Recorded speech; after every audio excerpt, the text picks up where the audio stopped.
चलो बच्चों, तो आज हम लोग अकाउंट में सेकंड चैप्टर कंटिन्यू करें ना, जिसका नाम है final account of partnership firm. इसमें हम लोग इसके प्रैक्टिकल सम जब देख रहे थे तो फाइनल एक्सरसाइज के दो क्वेश्चन 8 और 9 हमने देखा था। और आज जो है वो क्वेश्चन नंबर 10 हम लोग देखें। तो उसी तरह से आपकी टेक्स्ट बुक और नोटबुक साथ में रखो कि नोटबुक में ये अकाउंट से ड्रॉ कर लेना कि जो मैं सम करवाऊँ वो साथ में आप लोग करते भी जाना, तो ज़्यादा बेटर रहेगा। अब जो 10th वाला क्वेश्चन है ना, वो 10th वाला क्वेश्चन है कि लव एंड कुश दो पार्टनर्स हैं कि जिनमें प्रॉफिट कैसे बांटना है वो दिया हुआ है, वो समझेंगे हम लोग साथ में। और उसमें ट्रायल बैलेंस और एडजस्टमेंट दिए हुए हैं और लिखा हुआ है इसके ऊपर से फाइनल अकाउंट तैयार करना है। अब जब फाइनल अकाउंट तैयार करना हो तो सबसे पहली चीज तो ये ध्यान रखते हैं कि भाई अकाउंट कौन कौन से हमें तैयार करने हैं। सबसे पहला ऑप्शन चेक करते हैं कि सिर्फ कैपिटल अकाउंट तैयार करना है कि कैपिटल और करंट दोनों अकाउंट तैयार करने हैं। ठीक है ना। तो यहाँ पर उसके लिए ट्रायल बैलेंस में देखो कि देखो उसमें ऊपर कैपिटल तो दिया हुआ है, loves capital and drawing, Kush capital and drawing, मतलब कैपिटल तो दिया हुआ ही है, साथ में करंट अकाउंट दिया हुआ है, लव एंड कुश का दिया हुआ है ना, करंट अकाउंट भी दिया हुआ है। इसका मतलब इस सम में हमें कैपिटल और करंट दोनों अकाउंट बनाने हैं, बराबर।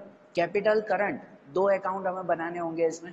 और जो बाकी के अकाउंट होते हैं, मैंने आपको बोला था एक बार सब में स्टार्टिंग में चेक कर लिया करो कि भाई ट्रेडिंग अकाउंट या प्रॉफिट एंड लॉस अकाउंट ऐसा कुछ दिया हुआ है क्या इसमें, तो वो अकाउंट फिर नहीं बनाने होते, बरोबर ना। तो जैसे कि इस क्वेश्चन में देखो करंट अकाउंट के नीचे दिया हुआ प्रॉफिट एंड लॉस अकाउंट दिया हुआ है ना, प्रॉफिट एंड लॉस अकाउंट, मतलब प्रॉफिट एंड लॉस अकाउंट तक क्लोज करके आपको अमाउंट दे दी गई है।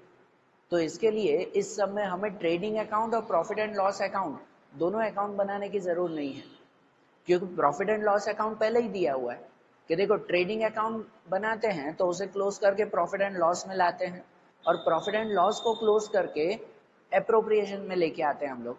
तो यहाँ पर सेकंड स्टेप में प्रॉफिट एंड लॉस को क्लोज करके ही ये बैलेंस दिया हुआ है, तो उससे पहले जो ट्रेडिंग अकाउंट है वो भी बनाने की जरूरत नहीं है, बरोबर ना। तो इसका मतलब इसमें सिर्फ बनेगा अब appropriation account, capital and current, ये दोनों अकाउंट बनेंगे और बैलेंस शीट बनेगा। ये चार चीजें बनेगी सिर्फ कि भाई पहले अप्रोप्रिएशन अकाउंट बनाएंगे, प्रॉफिट एंड लॉस अप्रोप्रिएशन, कि जिसमें पर्टिकुलर अमाउंट ये लिखेंगे। भले ये पूरा पेज का ना बनाना हो तो अप्रोप्रिएशन तो आधे पेज में भी आ जाता है, बरोबर ना, या भले पूरा पेज, जैसे आपकी मर्जी। उसके बाद कैपिटल अकाउंट तैयार करें, पर्टिकुलर एंड लव कोश दो पार्टनर के नेम। अब जब कैपिटल और करंट यहाँ पे दो अकाउंट जब बनाने हो ना, साथ में करंट अकाउंट भी वैसे ही, तो कैपिटल अकाउंट खाली 3-4 लाइन का ही बनाते हैं, क्योंकि कैपिटल अकाउंट में एक ही एंट्री आएगी, बस खाली ओपनिंग और क्लोजिंग एंट्री, बराबर ना, और कोई एंट्री इसमें नहीं होगी, तो बस 2-2 लाइन में ये हो जाएगा। तो कैपिटल अकाउंट 3-4 लाइन से ज्यादा नहीं बनाना है। उसके बाद बाकी के पेज पे करंट अकाउंट बनाएंगे, मतलब अगर चाहिए तो एडजस्टमेंट एक ही पेज पे तीनों कर सकते हो, बरोबर नहीं, या जैसे आपकी बुक में एडजस्ट हो वैसे ठीक है। कैपिटल अकाउंट 3-4 लाइन का ही बनाना, उससे ज्यादा नहीं, क्योंकि सभी चीजें फिर करंट अकाउंट में लिखी जाएगी। और अकेला अलग ये बैलेंस शीट एक पेज पे वो अलग बनाएंगे। तो ये अकाउंट्स पहले बना लो, तो उसके हिसाब से फिर हम लोग सम शुरू करें, ठीक है ना। तो सबसे पहले शुरू करते हैं हम लोग एडजस्टमेंट क्लियर करते हैं पहले कि देखो एडजस्टमेंट में पहला दिया हुआ है कि provide interest on capital 6% and on drawing at 10%। पहला, कैपिटल के ऊपर 6% इंटरेस्ट देना है, ड्रॉइंग के ऊपर 10% इंटरेस्ट देना है, ठीक है। तो सबसे पहले कैपिटल के ऊपर 6% इंटरेस्ट दे दें, तो कैपिटल कितना है वो पहले पता करो। ऊपर देखो दिया हुआ है लव्स कैपिटल एंड ड्राइंग, फिर कुश capital and drawing, trial balance में लिखा हुआ है ना, और सामने है ना डेबिट क्रेडिट दो अमाउंट है। तो उसमें कौन सा ड्राइंग हुआ कौन सा कैपिटल हुआ, तो कहते हैं जो क्रेडिट पे होता है ना वही हमेशा कैपिटल होता है, और जो डेबिट पे होता है वो हमेशा ड्राइंग होता है, बरोबर ना। क्रेडिट वाला कैपिटल, डेबिट वाला ड्राइंग, ये चीज याद रखना। तो इसका मतलब इसमें जो क्रेडिट में दिया हुआ है ना कि लव में दिया हुआ है क्रेडिट में 1,20,000 वो उसकी कैपिटल है, और कुश में दिया हुआ है क्रेडिट में 80,000 वो उसकी कैपिटल है। और ये जो शुरुआत की कैपिटल है ना दोनों, वो शुरुआत की कैपिटल सिर्फ कैपिटल अकाउंट में लिखेंगे यहाँ पे, बस वो पहली एंट्री। बाकी उसका कैपिटल इंटरेस्ट, वो कैपिटल इंटरेस्ट इसमें देंगे, कैपिटल इंटरेस्ट उसमें नहीं। कैपिटल में खाली उसकी शुरुआत की ये कैपिटल ही लिखते हैं, भाई उसकी 120 है और उसकी 80,000 है, तो यहाँ पे लिख दें जैसे वो लिखते हैं ना स्टार्टिंग में, तो चलो टू एंड बाय और फिर वो पहली लाइन में ही लिख देंगे कि भाई balance brought forward, balance brought forward. भाई ये हम लोग बैलेंस लेकर आ रहे हैं कि लव में लिखेंगे 1,20,000 और कुश में लिखेंगे 80,000 रुपीज, बराबर। ये उसका हो गया, इसकी कोई दूसरी एंट्री नहीं होती। जो ट्रायल बैलेंस में लिखा हुआ है उसकी दूसरी एंट्री नहीं करते। अब जो एडजस्टमेंट में लिखा हुआ है ना कि इसके 6% इंटरेस्ट देना है, वो इंटरेस्ट की 2 एंट्री करेंगे। एक एंट्री होगी यहाँ पे करंट अकाउंट में, कैपिटल में ही मत करना, खाली कैपिटल अकाउंट बनाते हैं ना तो कैपिटल के नीचे ही उसका इंटरेस्ट भी लिख देते हैं। लेकिन अब करंट अकाउंट है तो कैपिटल खाली यहाँ पे लिखें, उसका इंटरेस्ट यहाँ पे लिखें, हम लोग उसका इंटरेस्ट यहाँ पे लिखेंगे, बराबर ना। तो उसका इंटरेस्ट अगर यहाँ पे लिखे ना तो वही इसमें भी ये टू एंड बाय करें, उसमें एक लाइन छोड़ देंगे, एक लाइन छोड़ देंगे और उसके बाद फिर लिखेंगे कैपिटल इंटरेस्ट। कैपिटल इंटरेस्ट 6%, तो यहाँ जो 1,20,000 है उसके 6%, तो 1,20,000 के 6% करो तो वो हो जाते हैं कुछ कितने, तो वो हो जाएंगे 7,200। कितना हो जाएगा 7,200, उसके 6%। और ये जो 80,000 है, 80,000 के 6% करेंगे तो 8 6 48, 4,800 वो उसके 6% हो जाएंगे, बराबर। ये कैपिटल इंटरेस्ट हो गया ना। और इस कैपिटल इंटरेस्ट की दूसरी एंट्री करते हैं, कहां पर करते हैं, तो वो करते हैं एप्रोप्रिएशन अकाउंट में। पार्टनर को ही देना है तो इसी में ही ना, इसमें तो वैसे भी प्रॉफिट एंड लॉस अकाउंट है नहीं, तो इसकी दूसरी एंट्री एप्रोप्रिएशन में करेंगे हम लोग। तो एप्रोप्रिएशन के डेबिट में लिखेंगे, इसके क्रेडिट में लिखा तो इसके डेबिट में लिखेंगे। तो यहाँ पर डेबिट में टू और बाय यहाँ पर अगर लिख दें तो टू एक लाइन छोड़कर लिख देंगे कि कैपिटल इंटरेस्ट, वो लव का कैपिटल इंटरेस्ट है 7,200 और कुश का कैपिटल इंटरेस्ट है 4,800, टोटल हो जाएगा बाहर 12,000 रुपीज। ठीक है, टोटल 12,000 हो जाएगा। ये हो गया ना, कैपिटल इंटरेस्ट दोनों का दे दिया। अब देना है ड्राइंग इंटरेस्ट, कि ड्राइंग इंटरेस्ट भी 10% देना है। तो ड्राइंग इंटरेस्ट देना है तो ऊपर ड्राइंग लिखे हैं, उसमें लव और कुश दोनों की ड्राइंग दी गई है 40,000 और 12,000 रुपीज। लव की 40,000, कुश की 12,000, तो पहले ड्राइंग तो लिख देना, उसके ऊपर 10% इंटरेस्ट देंगे। तो ड्राइंग किस में लिखेंगे, ड्राइंग लिखेंगे करंट में, कैपिटल में नहीं। कैपिटल में ये हो गया बस, अब कैपिटल में कुछ नहीं लिखना है। अब जो कुछ भी लिखना है करंट में ही लिखना है, ये चीज ध्यान रखना है, बरोबर ना। जब कैपिटल अकाउंट बनाते हैं तो ठीक है, सब चीजें उसी में ही लिखते हैं। लेकिन जब कैपिटल करंट दो चीजें बना रहे हैं ना, तो कैपिटल अकाउंट में ये बस स्टार्टिंग की कैपिटल हो गई। अब पूरे सम में इसको नहीं देखना है, आखिरी में जब क्लोज करेंगे तो उसको देखेंगे, बराबर। अब उसे कुछ भी नहीं करना है, अब सब चीजें यहीं पे ही लिखनी है, ये चीज याद रखना, बराबर ना। सब करंट में लिखेंगे अब हम लोग। तो मतलब ड्राइंग भी वहीं पे ही, कि भाई पहली लाइन छोड़कर यहां पर लिख दें ड्राइंग्स, कि ड्राइंग्स लव और कुश की ड्राइंग कितनी है, ऊपर दी गई है 40,000 और 12,000, तो इसकी ड्राइंग लिखेंगे ये 40,000 रुपीज और इसकी ड्राइंग 12,000 रुपीज, बराबर। ये 40 एंड 12,000 ये ड्राइंग हो गई। अब ड्राइंग्स हो गई तो उसके ऊपर इंटरेस्ट भी यहीं पे ही देंगे। इस ड्राइंग की दूसरी एंट्री नहीं करते, इंटरेस्ट की 2 एंट्री करते हैं। तो जहां पे ड्राइंग लिखा ना उसके नीचे ही लिखेंगे उसमें ड्राइंग इंटरेस्ट। ड्राइंग इंटरेस्ट लिखेंगे 10%, तो 40,000 के 10%, 4,000 इसका इंटरेस्ट और 12,000 के 10%, 1,200 इसका इंटरेस्ट, बराबर। ये इंटरेस्ट हो गया दोनों का। और इस इंटरेस्ट की दूसरी एंट्री करते हैं, कहां पे करते हैं, एप्रोप्रिएशन में। क्या एप्रोप्रिएशन में एंट्री करेंगे, ये डेबिट में लिखा हमने तो उसकी एंट्री यहाँ पर क्रेडिट में की जाएगी। तो एप्रोप्रिएशन अकाउंट के डेबिट में यहाँ पर लिखेंगे, उसके डेबिट में एक लाइन छोड़कर लिखेंगे ड्राइंग इंटरेस्ट। वो ड्राइंग इंटरेस्ट लव में लिखेंगे 4,000 रुपीज और कुश में लिखेंगे 1,200। ठीक है ना, लव एंड कुश 4,000 एंड 1,200, तो बाहर लिखा जाएगा 5,200 रुपीज, बराबर। बाहर ये 5,200, ये हो गया इसका ड्राइंग इंटरेस्ट। ठीक है ना, तो ये पहला एडजस्टमेंट हुआ ना, कैपिटल इंटरेस्ट और ड्राइंग इंटरेस्ट क्लियर हुआ। अब दूसरा एडजस्टमेंट देखें, उस पे दिया हुआ है कि provide 10% interest on opening balance of current account. अब कैपिटल के ऊपर ड्राइंग के ऊपर तो इंटरेस्ट दिया, अब करंट अकाउंट के ऊपर भी इंटरेस्ट देना होता है, क्योंकि इसमें करंट अकाउंट भी बनाया हुआ है। तो किसी पे भी इंटरेस्ट देना हो तो पहले उसकी अमाउंट लिख देते हैं ना, कि जैसे कैपिटल पे इंटरेस्ट दिया तो पहले कैपिटल की अमाउंट लिखी थी, ड्राइंग पे इंटरेस्ट दिया तो पहले ड्राइंग की अमाउंट लिखी थी हमने। तो अब करंट अकाउंट पे इंटरेस्ट देना है तो पहले करंट की भी अमाउंट लिख देना। वो करंट की अमाउंट कहाँ पर लिखते हैं, तो देखो ट्रायल बैलेंस में दिया हुआ है, उसमें लव में क्रेडिट में दिया हुआ है 8,000 रुपीज और कुछ में डेबिट में दिया हुआ है 12,000 रुपीज, बराबर ना। वो क्रेडिट में है और ये डेबिट में है, ऐसे दिए हुए हैं।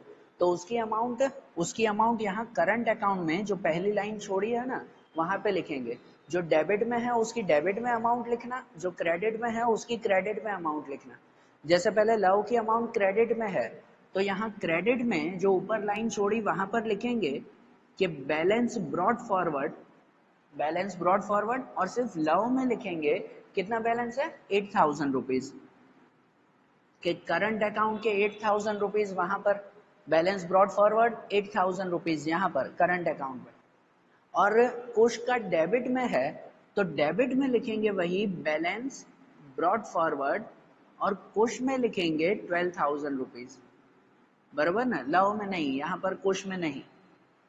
जो डेबिट में है उसका डेबिट में नाम लिखेंगे, जो क्रेडिट में है उसका क्रेडिट में नाम लिखेंगे, बराबर ना। ये चीज ध्यान रखना है इसमें। अब इसके ऊपर इंटरेस्ट देंगे कि भाई 10% इंटरेस्ट देना है, और इंटरेस्ट भी ध्यान देना, जो डेबिट में है उसका इंटरेस्ट डेबिट में उसके नीचे ही लिखेंगे, और जो क्रेडिट में लिखा है उसका इंटरेस्ट उसके नीचे ही लिखेंगे क्रेडिट में, बराबर ना। जो जहां पे हो, जैसे कैपिटल तो कैपिटल के नीचे ही उसका इंटरेस्ट ना, भले यहाँ पे लेकिन क्रेडिट में ही लिखा ना। अब ड्राइंग है तो ड्राइंग के नीचे ही उसका इंटरेस्ट लिखा ना। तो करंट में भी अगर डेबिट में है तो डेबिट में इंटरेस्ट, क्रेडिट में है तो क्रेडिट में इंटरेस्ट, बराबर। ये चीज ध्यान रखा करो। तो यहाँ पर हम लोग इंटरेस्ट लिखें, डेबिट का पहले लिख दें तो यहाँ पे लिखेंगे कि interest on current account, CA means current account. तो इंटरेस्ट ऑन करंट अकाउंट सिर्फ कुछ में लिखेंगे 12,000 के 10% तो 1,200 रुपीज, बराबर।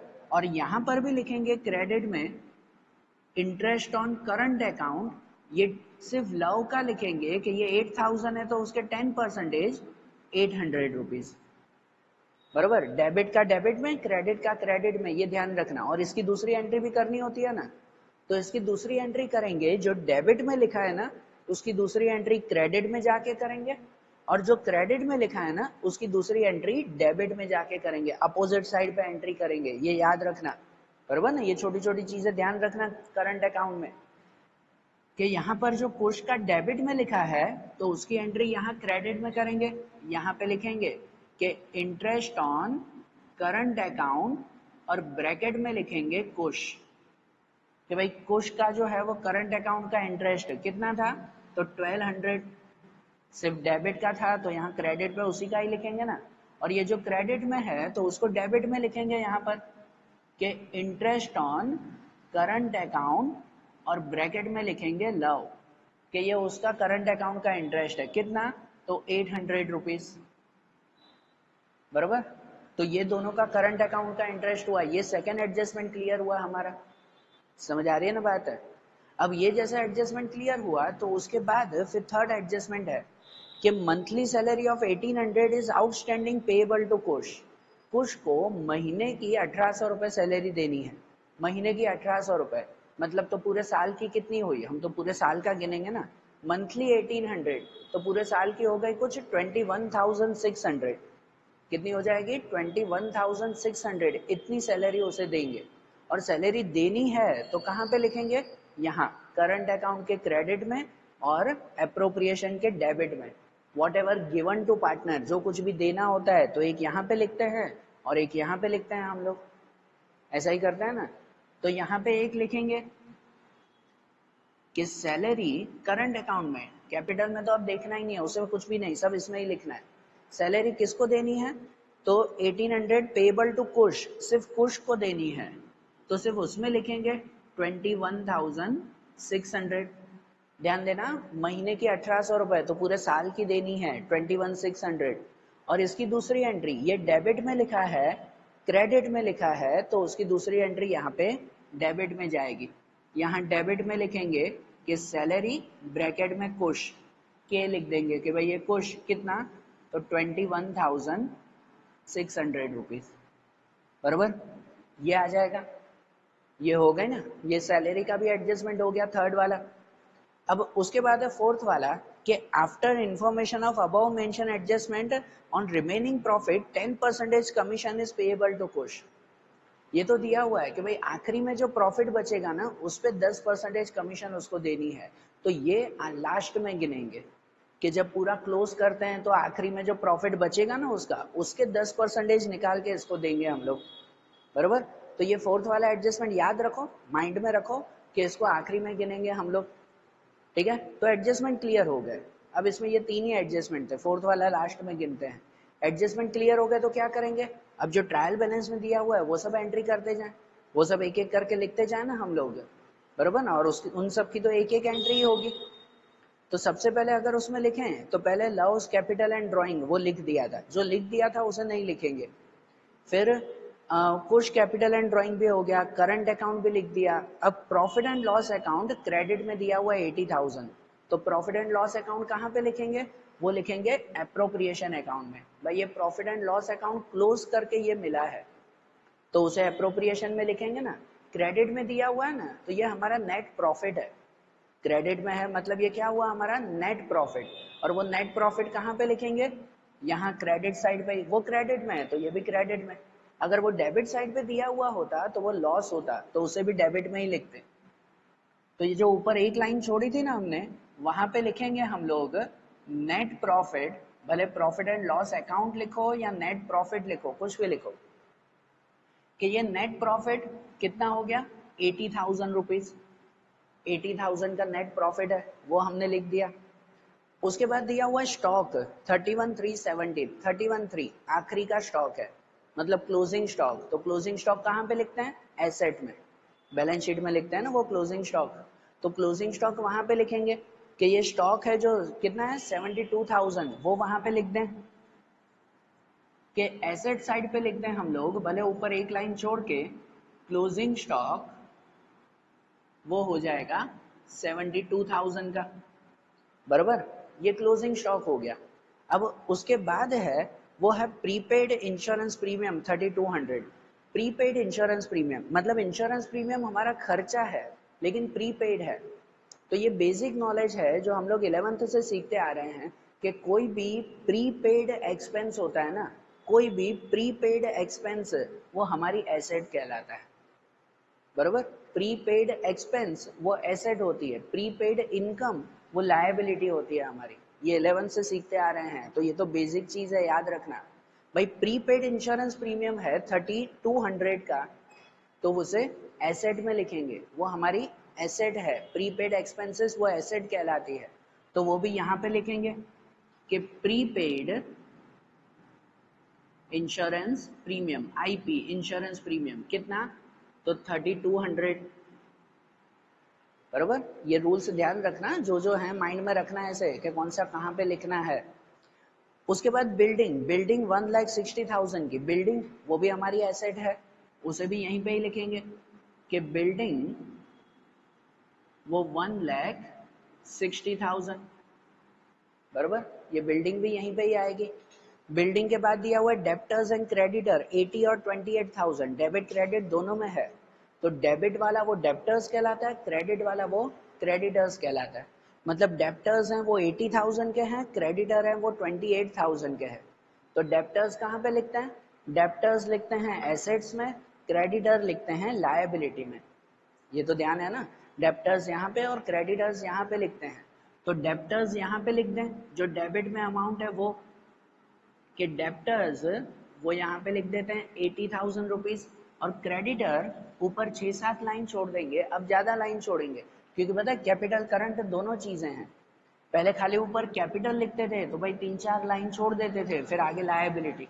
अब इसमें कैपिटल करंट दो चीजें हैं, दो चीजें हैं तो थोड़ी ज्यादा लाइन छोड़ दिया करो कि भाई चलो 6-7 लाइन छोड़ दी, उसके बाद लायबिलिटी शुरू करेंगे।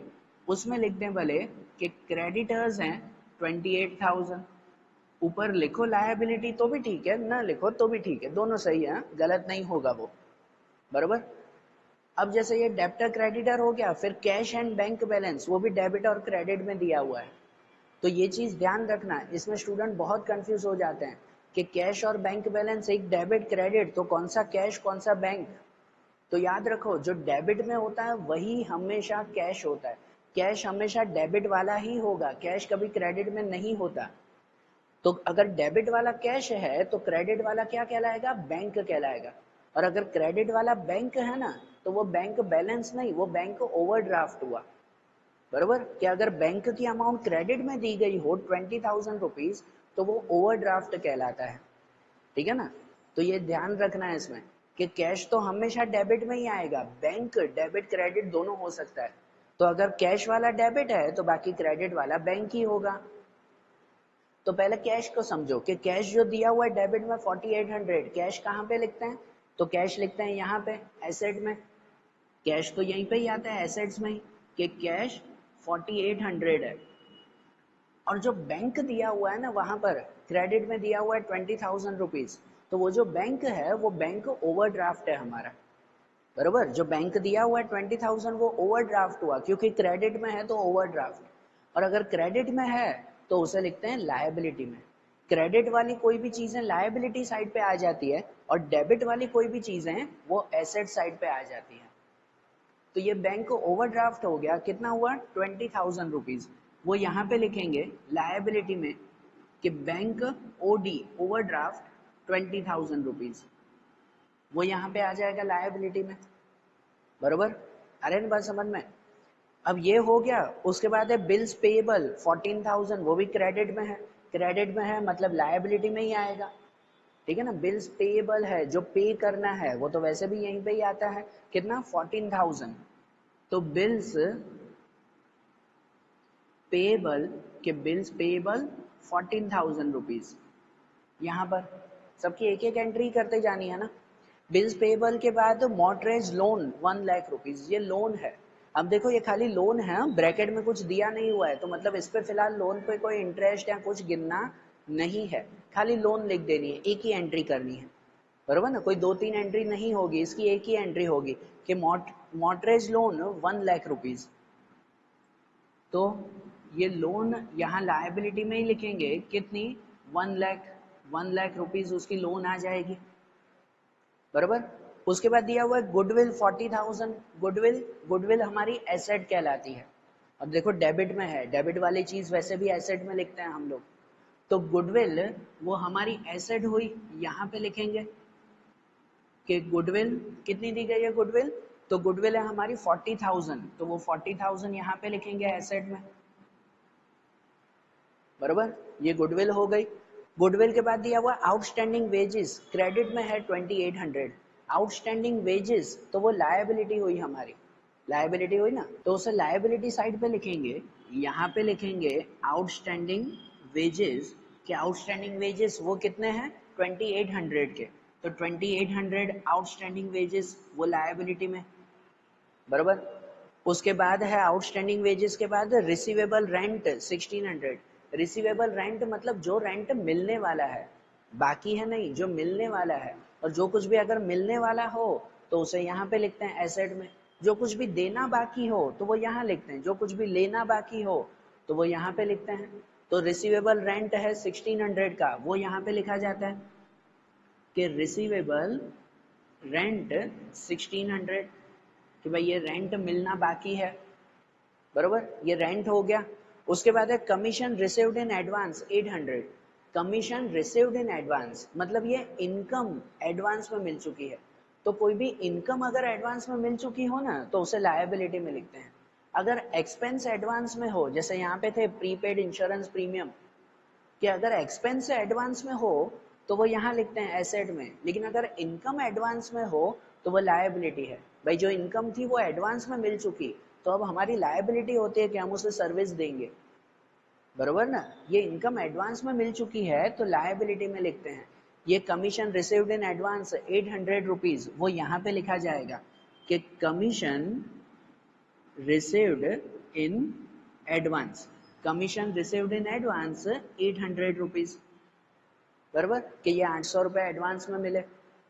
उसके बाद है bad debt reserve 8,000 rupees, bad debt reserve. अब यहाँ पे एक चीज ध्यान रखो कि बेड डेब रिजर्व कहाँ पे लिखेंगे, इसमें बहुत सारे स्टूडेंट कंफ्यूज हो जाते हैं। इसमें बेड डेब रिजर्व कहाँ लिखें, तो ये चीज ध्यान रखो, बेड डेब रिजर्व दो जगह पर लिखते हो। जनरली कोई बेड डेब रिजर्व इस डेप्टर्स में से माइनस कर दें, क्योंकि रूल भी वैसा आता है कि डेप्टर्स में से बेड डेब और बेड डेब रिजर्व माइनस होती है। तो अगर आप डेप्टर्स में से माइनस कर रहे हो तो भी करेक्ट है वो, कि जो बेड डेब रिजर्व है इसमें से माइनस करके फिर लिखो, मतलब 80,000 अंदर लिखो और उसमें से ये 8,000 माइनस करो तो भी ठीक है। लेकिन डेप्टर्स तो यहाँ पे लिख दिया था हमने ऑलरेडी, अब फिर से कट करके माइनस थोड़ी करेंगे। तो इसलिए दूसरा कि बेड डेब रिजर्व यहाँ पे लिखो लायबिलिटी में तो भी ठीक है, बराबर, कि bed debt reserve actually liability नहीं है। लेकिन पता है यहाँ पे मैंने स्टार्टिंग में थियरी में बताया था इस साइड तीन चीजें एक्चुअली होती है, एक कैपिटल, दूसरा रिजर्व और फिर तीसरा लायबिलिटी।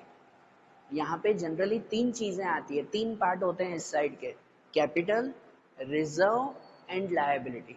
रिजर्व वाली चीज बहुत कम आती है।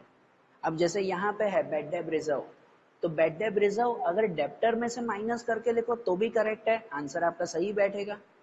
और डेप्टर में से माइनस नहीं करना है और यहाँ पे लिखना है बेड डेब रिजर्व तो भी करेक्ट है, बराबर, दोनों करेक्ट है। हाँ, आंसर गलत नहीं आएगा। हाँ देखो टोटल लास्ट में अलग आएगा लेकिन सेम आएगा, मतलब जो आप अगर डाइजेस्ट में चेक करो या शायद टेक्स्ट बुक के पीछे चेक करो तो वहां से टोटल थोड़ा सा डिफरेंस हो, क्योंकि हो सकता है कि टेक्स्ट बुक में उन्होंने डेप्टर्स में से 8,000 माइनस किए हो, बेड डेब रिजर्व माइनस किए हो, तो आखिरी का टोटल चेंज होगा लेकिन आएगा सेम।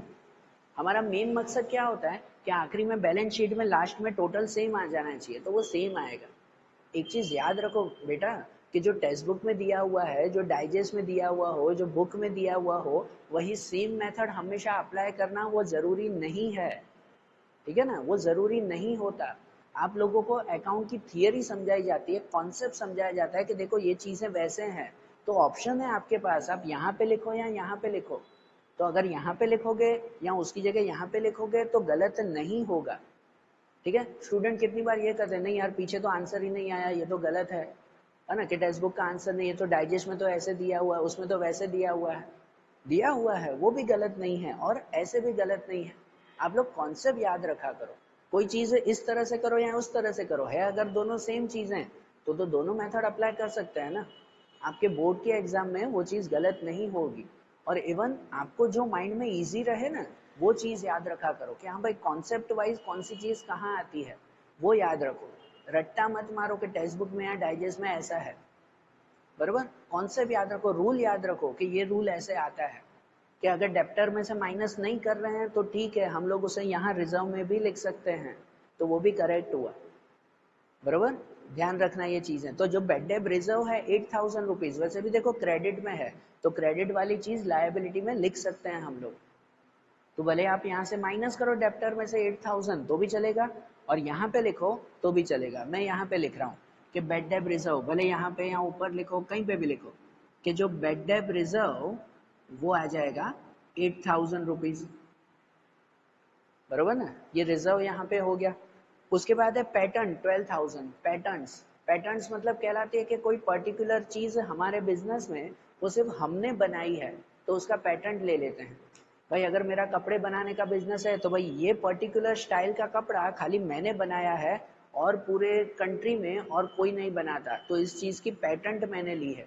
जैसे साइंटिस्ट कोई अपनी नई चीजें इन्वेंट करते हैं, भाई ये चीज मैंने बनाई, तो अपना नाम रजिस्टर करवा देते हैं गवर्नमेंट में कि भाई कभी भी फ्यूचर में कोई चीज कहेगा ना भाई ये चीज किसने बनाई थी, तो इसने बनाई थी, बरोबर। तो ये पैटेंट हो जाता है और उस पैटेंट के फ्यूचर में हमें पैसे भी मिल सकते हैं, बरोबर ना, वो पैसे भी मिलते हैं। या आप लोग आगे कंपनी का जब बिजनेस सीखोगे ना तब पता चलेगा। तो पैटेंट फिलहाल समझो एसेट कहलाती है हमारी, पैटेंट हमारी एसेट है। वो जो 12,000 दी गई है तो उसे एसेट में लिखेंगे कि पैटेंट वो 12,000 एसेट में, बरोबर। उसके बाद दिया हुआ फर्नीचर 24,000 रुपीज, फर्नीचर वो भी तो एसेट कहलाता है तो उसे भी एसेट में ही लिखेंगे कि फर्नीचर 24,000। हो गया ना, सब एंट्री हो गई है। तो सिंपल क्वेश्चन हो गया कि 3 एडजस्टमेंट थे और बाकी सबकी एक एक एंट्री हमने कर दी। अब एंट्रीज हो गई तो क्या करें, अब क्लोज करें। जैसे सब सम में करते हैं वैसे ही इसमें भी क्लोजिंग करते जाएंगे ना हम लोग। तो सबसे पहले एप्रोप्रिएशन अकाउंट क्लोज करें। तो इसमें अगर क्लोज करें ना तो भाई इस साइड का टोटल ज्यादा है, यहाँ पे अगर हम लोग टोटल देखें तो यहाँ का टोटल हो जाएगा हमारा 86,400। 86,400 तो वही टोटल यहाँ पर भी लिखेंगे 86,400। और फिर इसमें से ये सब माइनस करेंगे। अब माइनस करेंगे तो यहाँ पर ध्यान रखना, माइनस फिलहाल रफ में करो, माइनस करके यहाँ पे मत लिखो, कैलकुलेटर में सिर्फ आप लोग माइनस करो, क्योंकि देखो फोर्थ वाला एडजस्टमेंट बाकी है, मैंने टिक करवाया था कि आखिरी में करना है।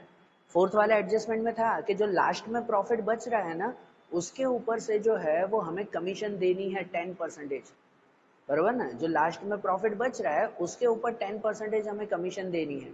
तो पहले प्रॉफिट हम लोग बचाएंगे ना कि भाई कितना प्रॉफिट है उसका। तो यहाँ पर हमारा प्रॉफिट बचेगा कि जैसे 86,400 है, यहाँ रफ में कर रहा हूँ कि 86,400 और उसमें से अगर इसका हम टोटल करें ना तो ये हो जाएगा कुछ 34,400। 34,400 इन सब का टोटल, मतलब 86,400 में से अगर ये माइनस करें तो यहाँ पर बच जाएगा हमारा 52,000 रुपीज। ये 52,000 बचा। अब इसके 10% निकाल कर हमें कुश को कमीशन देनी है, उसको कमीशन देनी है ना, तो इसके 10% ये रफ में लिखा हमने, ठीक है। तो इसके 10% यहाँ पर लिखेंगे हम लोग कि भाई कमीशन ब्रैकेट में कुश को कमीशन देंगे 5200 की।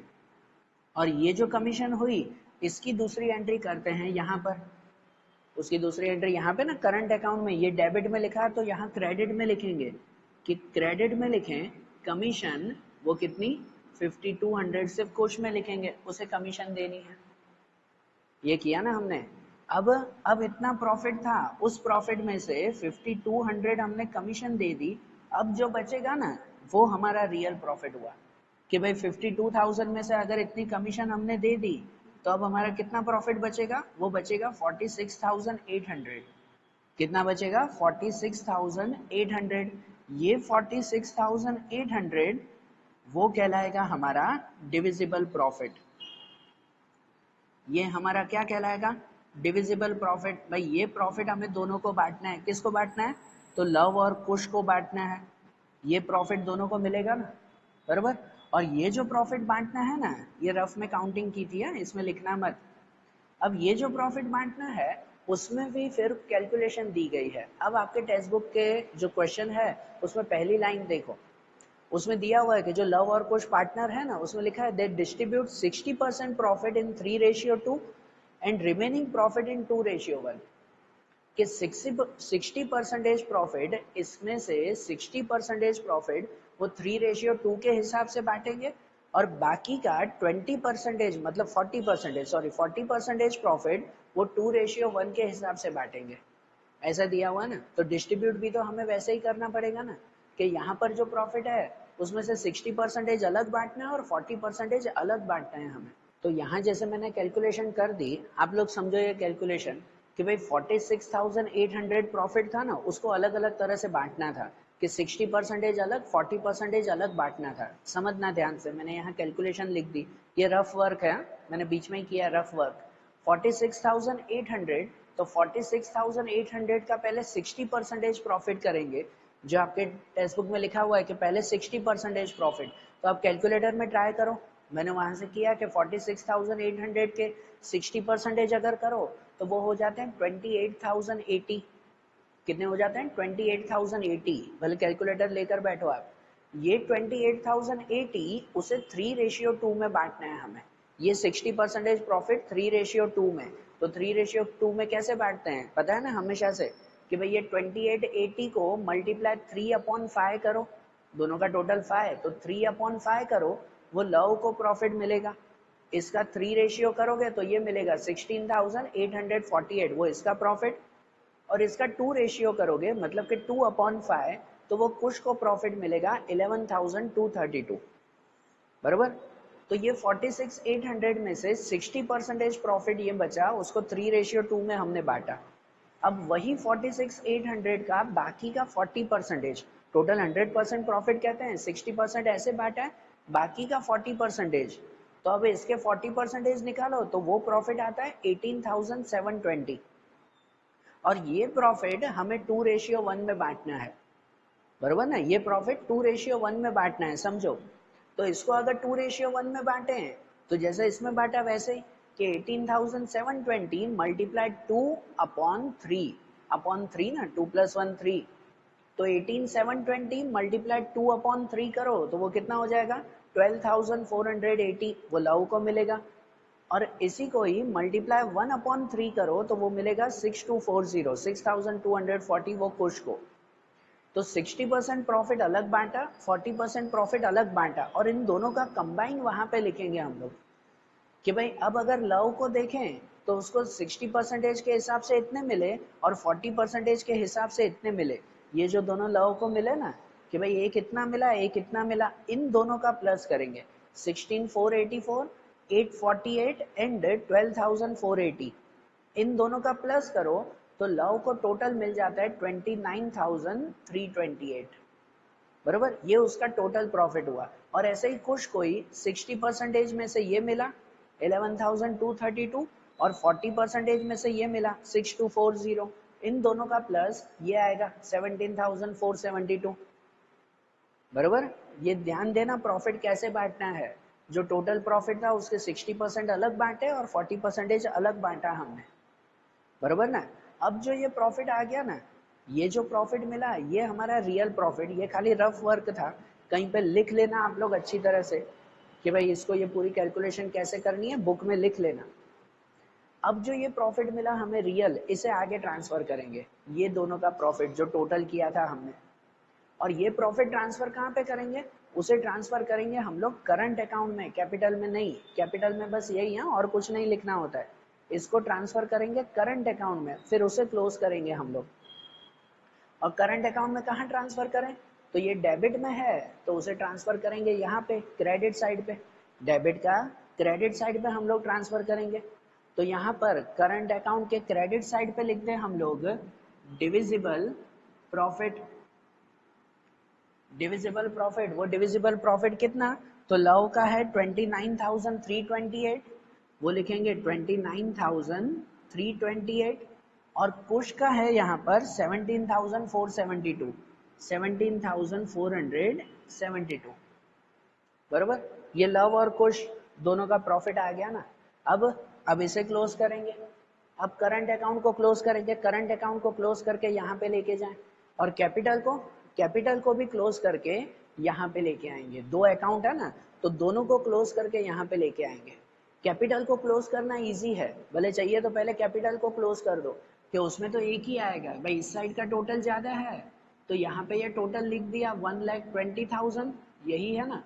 वही 1,20,000 यहाँ पर भी लिख दिया 1,20,000, और ऊपर कुछ माइनस नहीं करना है तो वही 1,20,000 लिख देंगे। कुछ माइनस तो करने के लिए ही नहीं है, वही लिखेंगे। और यहाँ पे लिख देंगे बैलेंस कैरी फॉरवर्ड, कि ये बैलेंस लेके जाना है। कैपिटल अकाउंट में एंट्री वही आती है, ये opening balance, balance brought forward, और ये closing balance, balance carry forward, same ही रहेगा। कुछ में भी वही कि यहाँ पर ये 80,000, वही यहाँ पर भी लिखेंगे 80,000, बराबर। और ये 80,000 में से कुछ माइनस नहीं करना है तो यहाँ पर भी 80,000, ठीक है। अब ये दोनों ट्रांसफर करेंगे यहाँ पे कैपिटल अकाउंट में। ऊपर पहले लिख देंगे पहली लाइन में कि कैपिटल अकाउंट लव का 1,20,000 और कुश का 80,000, दोनों का टोटल करें तो वो टोटल हो जाएगा 2 लाख। वो 2 लाख बाहर लिखेंगे। और ये जो गैप हुआ, इस गैप में करंट अकाउंट को क्लोज करके लेके आए, बरोबर ना। करंट अकाउंट में भी दोनों का क्लोज करेंगे। करंट अकाउंट में खाली, हाँ, करंट अकाउंट में क्लोज करते वक्त ध्यान दिया करो कि उसमें चेंज होता है कि डेबिट का टोटल भी ज्यादा आ सकता है, क्रेडिट का टोटल भी ज्यादा आ सकता है। कैपिटल अकाउंट में कैसे होता है, हमेशा क्रेडिट का ही टोटल ज्यादा होता है। इसमें डेबिट का टोटल भी ज्यादा होता है, क्रेडिट का टोटल भी। तो अगर ये चीज याद रख लेना, नोट कर लेना कहीं पर भी कि अगर क्रेडिट बैलेंस है, मतलब अगर क्रेडिट का टोटल ज्यादा आ रहा है, उसे बंद करके यहाँ पे लिख रहे हैं तो उसको ट्रांसफर करेंगे यहाँ पे, बराबर ना, बैलेंस शीट में, लायबिलिटी में। और अगर डेबिट साइड का बाय चांस टोटल ज्यादा आया और डेबिट साइड को क्लोज करके यहाँ पे लिख रहे हैं तो उसे ट्रांसफर करेंगे यहाँ पे एसेट में। ठीक है, ये चीज याद रखना कि अगर क्रेडिट बैलेंस है मतलब क्रेडिट का टोटल ज्यादा है तो लायबिलिटी में लिखेंगे, अगर डेबिट बैलेंस है, अगर डेबिट का टोटल किसी में ज्यादा आया तो उसे एसेट में लिखेंगे।